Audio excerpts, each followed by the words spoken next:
broadcasting to you live from Nairobi here in Kenya's capital.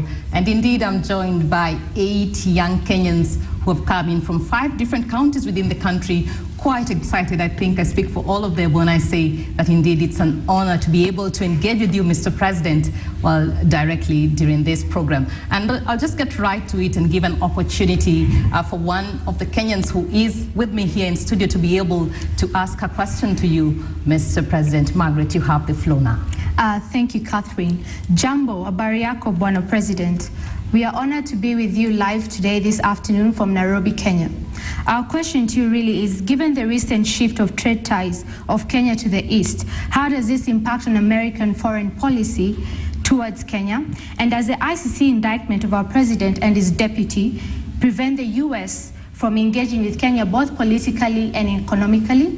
In addition, Mr. President, many Kenyan youth would like to know, what are your thoughts and plans on youth empowerment and the devolved structure of governance to Kenya?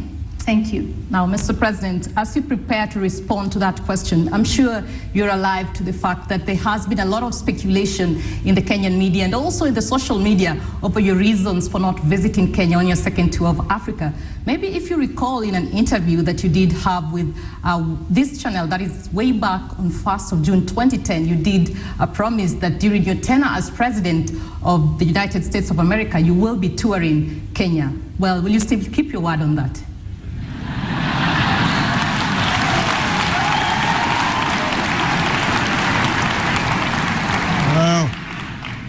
Asante sana. It's wonderful to see all of you.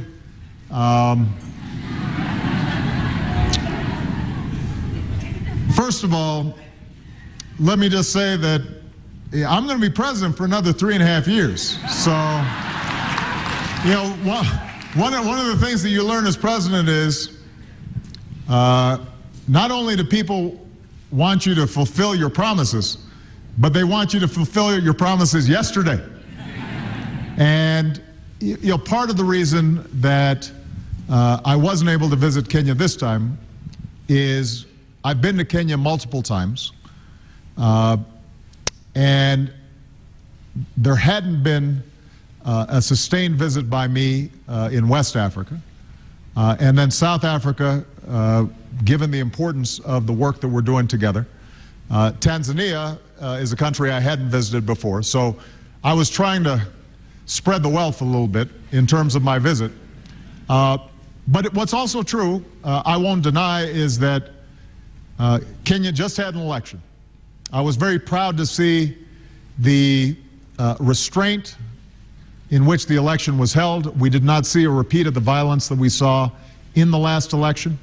But with a new administration that's also having to manage some of the international issues around the ICC, I did not think it was the optimal time for me to visit.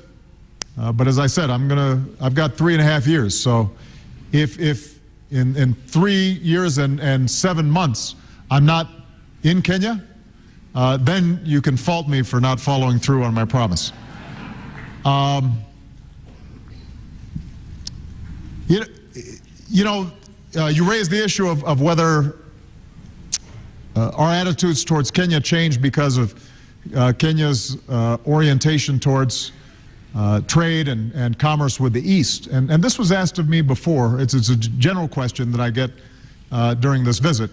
People saying, well, you know, China's here a lot, and, you know, is this what's motivating America to want to be more involved? And I want to make 2 points. First of all, our commitment to Africa is based on our belief in Africa's promise and Africa's future, and we want to be part of that future.